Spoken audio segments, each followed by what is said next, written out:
Hello, everybody. Today I would like to talk to you about culture shock. Culture shock is basically something that you can experience abroad that is completely different from your way of life in your country and different from your culture.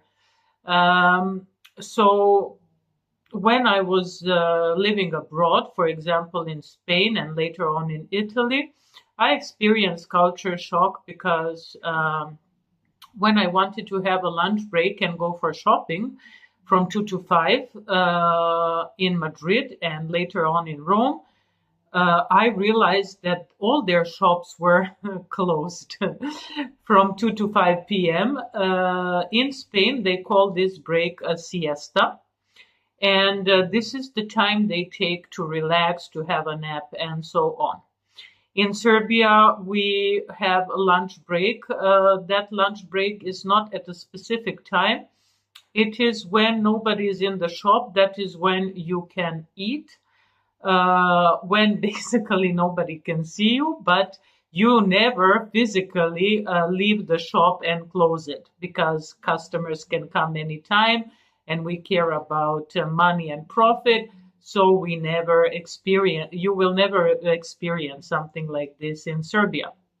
But as I mentioned, in Spain and Italy, this is a common practice. So for me, this was a culture shock, a big culture shock when I first came. After some time, I got used to it. But basically, I worked in Spain, in Madrid, at my university, and I studied there. So really, this time for me was a big waste of time because I could not basically do anything I wanted to do in these 3 hours. And I was young; I didn't like to sleep during this time. So this was a big change for me. This is a very important topic abroad. You should know how to define a culture shock. You should know how to give a few examples of the culture shock you experienced when you went abroad and what some of your friends experienced when they came to Serbia. What was culture shock to them? Now I'm going to say all of this in Serbian so that people from my country can understand me. Dobar dan svima. Danas želim da vam objasnim nešto o kulturnom šoku. Kulturni šok je nešto što je u drugim zemljama drugačije nego u vašoj zemlji, vezano za vaš način života ili za vašu kulturu. Na primer, za mene je kulturni šok bio u Španiji, kada sam shvatila da Španci od 2 do 5 imaju nešto što se zove siesta.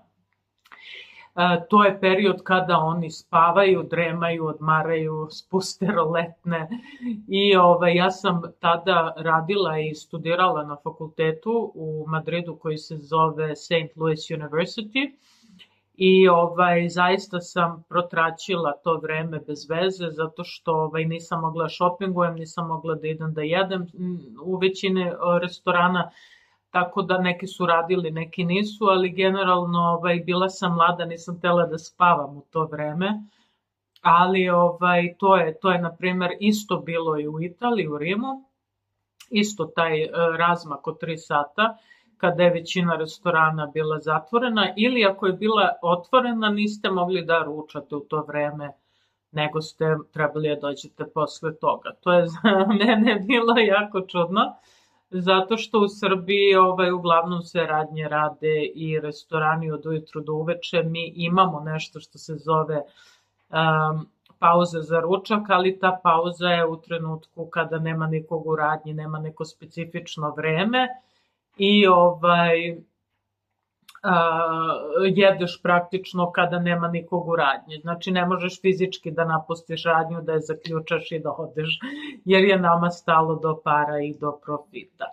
Eto, to je jako važna tema, ne bih da je produbljujem, želim da svaki moj video bude kratak, jasan i produktivan, tako da trudite se da zapamtite malo, ali korisnih informacija.